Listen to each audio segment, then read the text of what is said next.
et que vous êtes absolument étonnante et que c'est pas évident de jouer. Finalement, le sujet du film, c'est la perte, le deuil, le chagrin. Et quand vous pleurez, ce sont des vraies larmes. C'est-à-dire, est-ce que il vous faut éprouver les sentiments de vos personnages quand vous jouez? I mean, I think, it's the idea to be also someone so young, facing such an enormous loss. But what's a kind of also a common denominator in both of these films is that in both of these very odd ways, it is actually very hopeful. The message is ultimately very positive.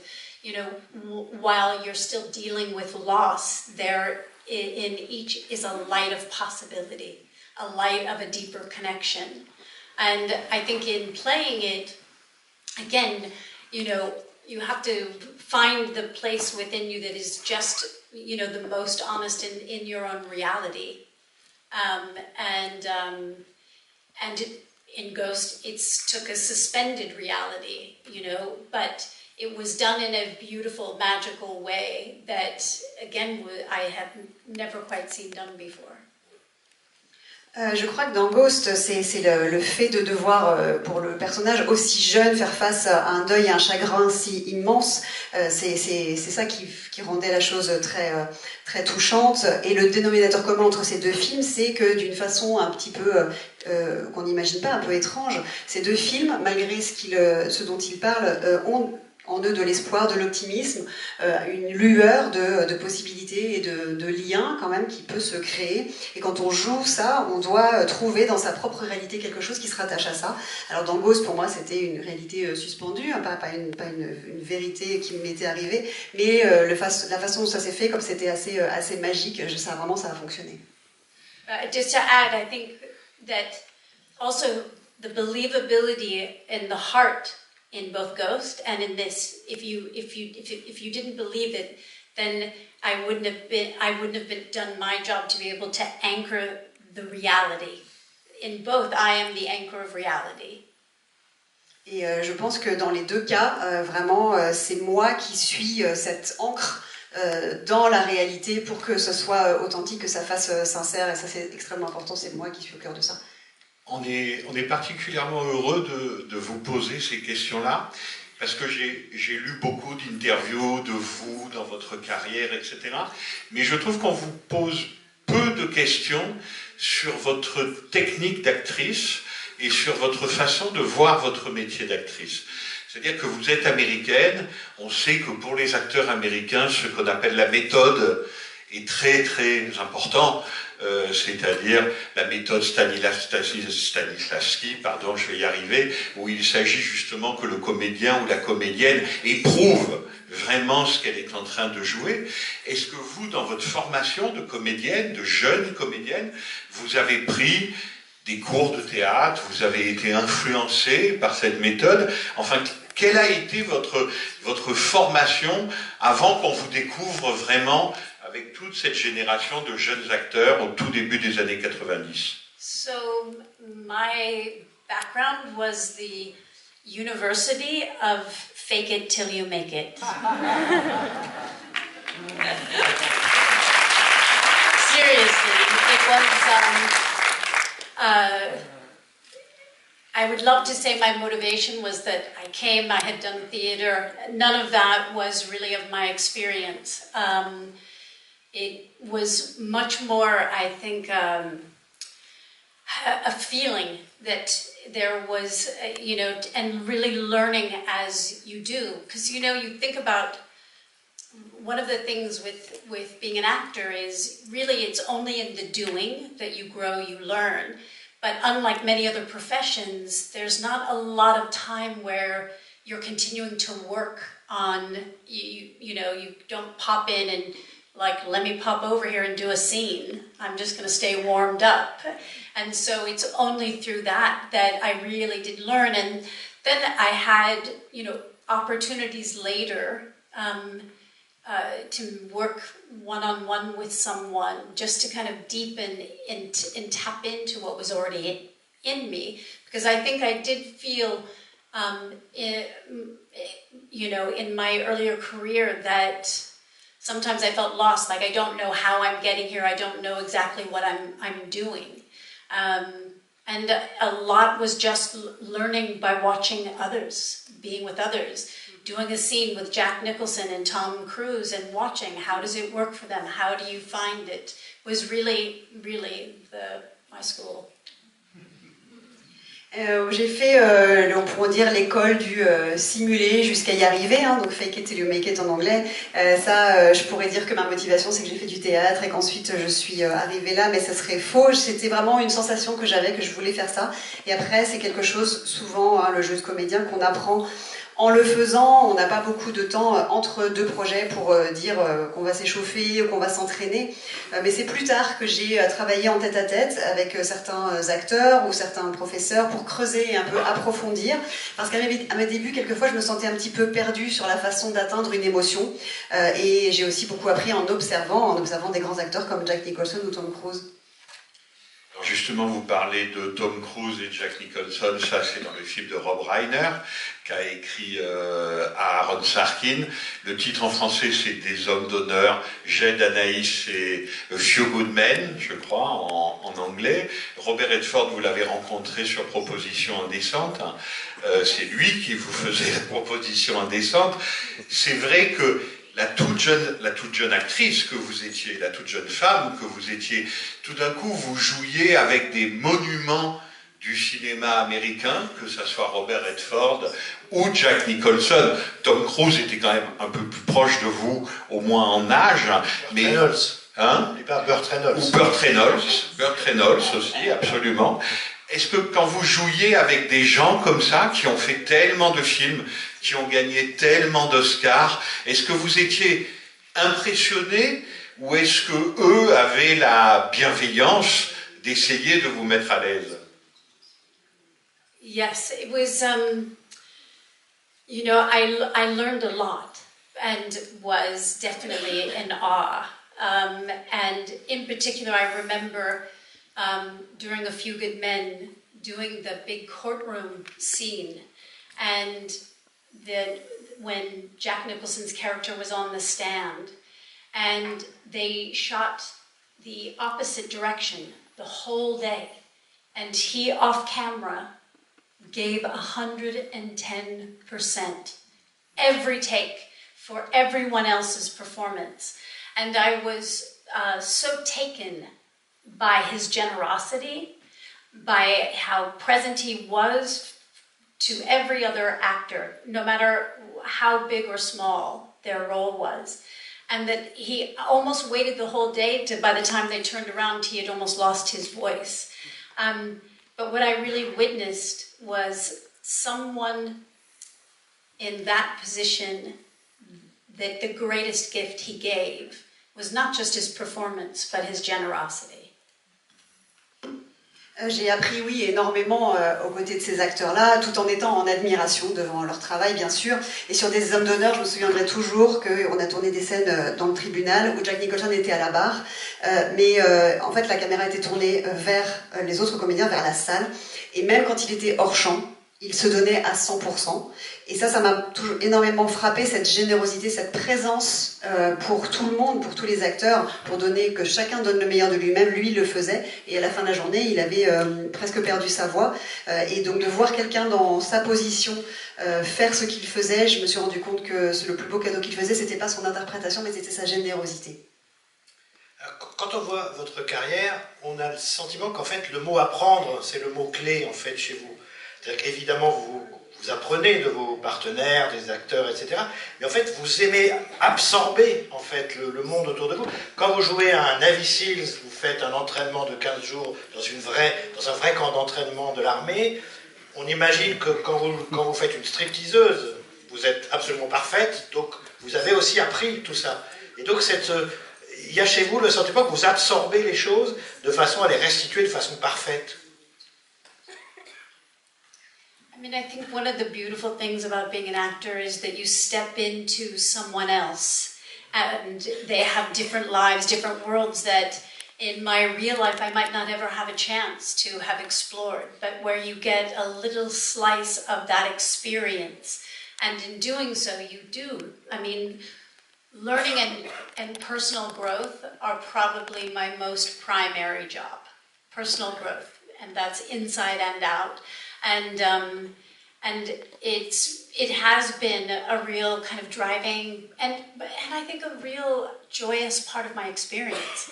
Doing that time, playing, a Navy SEAL was incredibly challenging and certainly not where I would want to be living my life. But I walked away with some incredible insights and different perspectives that I don't think I would have ever had having not done that. Oui, c'est l'un des bonheurs de ce métier d'acteur. On va se couler dans quelqu'un d'autre, dans d'autres personnes, et avoir des expériences que moi je n'aurais jamais eues dans ma vie normale. Donc on a des petites tranches de vie ou d'expérience. Et c'est vrai que l'apprentissage et l'évolution personnelle, c'est vraiment ce que je définirais comme étant mon travail, comme étant mon moteur et aussi ma joie. Même si je ne voudrais pas forcément avoir une vie de Navy SEAL, eh bien j'en ai gardé de cette expérience des visions différentes, une ouverture sur autre chose.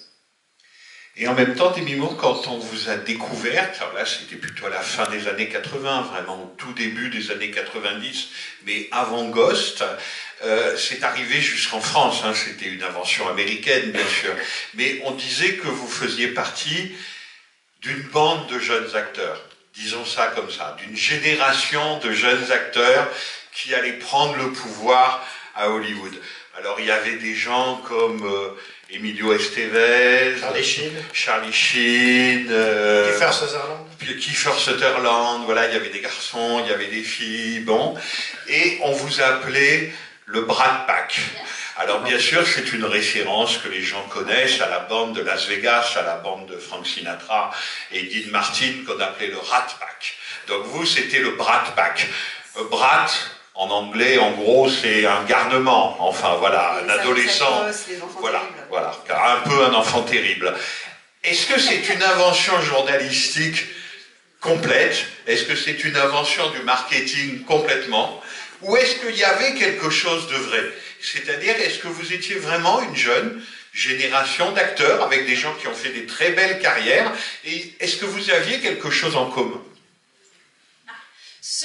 In fact, it was a journalist creation, as just a clever, moniker for what really was only 3 male actors who were out, on an evening with this one journalist. But I think that it was also coming at a time when it was opening up to a whole new world of stories that were around young people that I don't think had ever really been done before. There were stories that were really exploring our experience, of people in their late teens and early 20s. It didn't really exist before. I don't think that any of us liked being called a brat because I think we were, 22 and we wanted to be taken very seriously. So, there was a little bit of an offense to it. There was a recent documentary that Andrew McCarthy did exploring how it affected all of us differently. But I think we did have a real bond through this experience. What's interesting is from seeing the documentary, I realized that because there was a part of us that felt like, well, maybe we won't be taken seriously. They'll think that we're just brats playing at this. In a weird way, it actually separated us as opposed to keeping us together. I recently did a panel with Andrew McCarthy and Ali Sheedy and realized I hadn't seen Ali in 30 years. But we are in conversations about making a second film of these characters. And so I'm really looking forward to seeing, developing a script and it seems as if everyone is involved in that.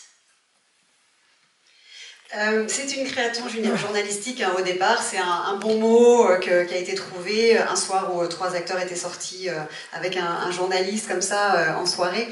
Mais ça correspond aussi à une période où il y avait une certaine ouverture sur un nouvel univers d'histoire qui commençait à être raconté sur la jeunesse, comme ça n'avait jamais été traité auparavant, je crois. Alors évidemment, on n'aimait pas être surnommé comme ça les sales gosses parce qu'on avait 22, 23 ans et on avait envie d'être pris au sérieux, ça pouvait être un petit peu vexant.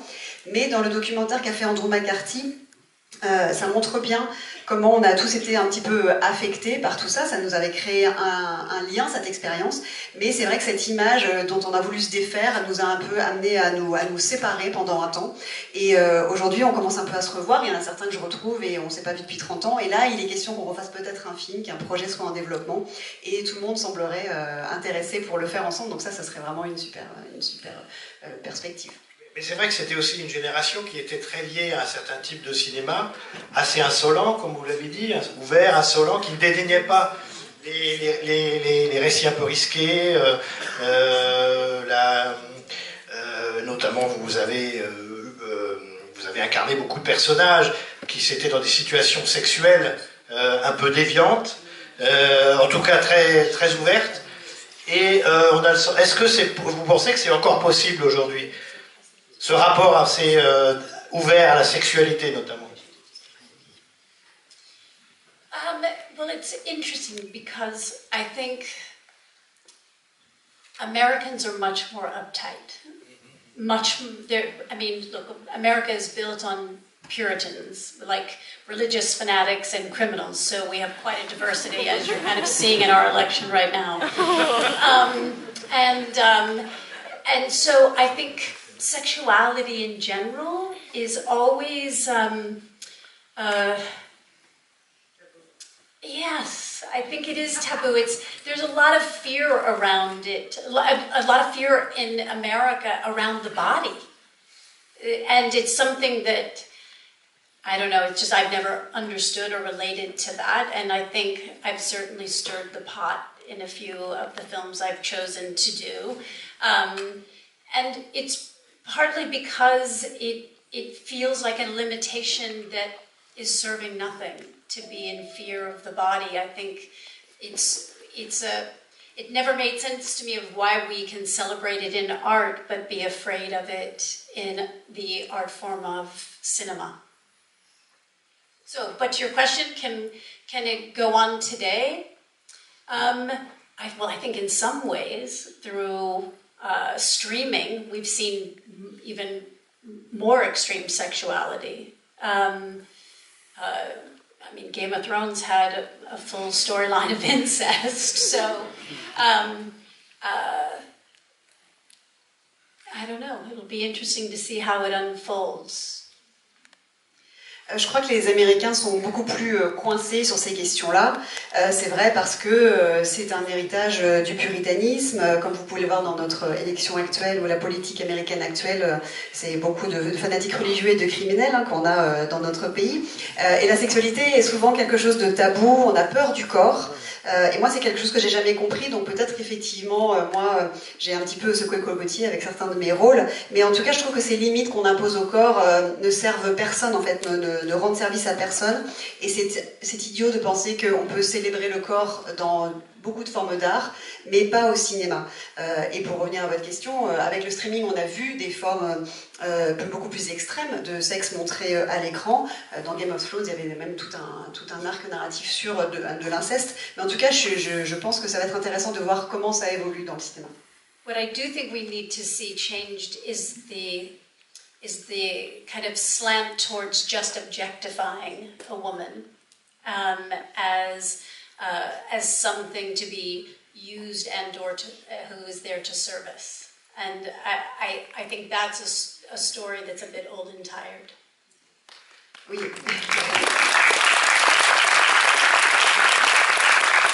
Et ce que j'aimerais voir changer sur ce sujet-là, c'est justement le fait que le corps féminin et les femmes soient objectifiés et que, au contraire, ça puisse nous servir de nouveau parce que ces anciens clichés sont très usés et éculés. Là-dessus, une question. C'est vrai qu'on est en train de se parler au moment où ont lieu les élections américaines. Alors, ça concerne les États-Unis, mais c'est vrai que le monde entier est un peu suspendu à cette élection. Vous parliez du puritanisme américain, ça me rappelait une vieille histoire. C'est la couverture que vous aviez faite de Vanity Fair quand vous étiez enceinte, hein, avec une très belle photo d'Annie Leibovitz. Et vous étiez très belle, vous étiez très enceinte, et ça avait fait dans votre pays un énorme scandale. Et en revoyant la photographie, en revoyant cette couverture de Vanity Fair, je me disais, mais où est le problème? Enfin, c'est une photo qui n'a rien de scandaleux, ni de choquant. Est-ce que vous pouvez nous dire pourquoi à l'époque vous aviez tenu à la faire, d'abord, première question, et seconde question, est-ce que vous vous étiez imaginé que ça allait provoquer autant de réactions? Well, first it felt, that photo in particular was done at the end of the photo shoot, just for me and my family. And I did not expect that crazy of a reaction. I knew it would, have some impact, but not anything like kind of what occurred. Once again, it's an interesting reflection, that at that time a woman was celebrated when she announced that she was pregnant, and a woman was celebrated when the baby came. But when it came to the in-between time, it was too much of saying, I had sex. And that was what was supposed to be hidden, not allowed. Don't remind people that you had sex. I mean, the clothing for women up until, the early or the late 80s, it was all like Peter Pan collars, like I'm innocent. I really didn't do anything wrong. And the truth is, for me, in my own experience with my challenges with my body, with really struggling, I think it was a time when I felt the most beautiful and even sexy. And so it was just an honest reflection for me at that moment. And when they asked me if they could use the photo, I was thrilled. C'était une photo qui au départ c'était la fin de la séance photo, et c'est une photo qui au départ a été prise uniquement pour moi et ma famille, et quand elle a été publiée, je ne m'attendais pas à ce que ça crée un tel tourbillon, un tel tollé, et c'est effectivement ça a fait une réflexion intéressante, parce que la femme est célébrée au moment où elle annonce sa grossesse, elle est célébrée au moment de la naissance, mais l'entre-deux apparemment pose problème, il semblerait, parce que ça voudrait dire de façon trop claire, j'ai fait l'amour, et il semblerait qu'il faille pas trop rappeler ça, et jusqu'à assez récemment, les vêtements de grossesse étaient vraiment avec des petits cols Claudine qui figuraient l'innocence, et moi je trouve qu'au contraire, dans mon expérience personnelle vis-à-vis de mon corps, qui a parfois été difficile, mon rapport à mon corps, eh bien c'est le moment où je me suis sentie le plus belle, le plus sexy, et donc c'était un ressenti sincère de cet instant-là. Ça traduisait ce que je sentais, c'est pour ça que j'ai été ravie quand on m'a proposé qu'elle soit publiée.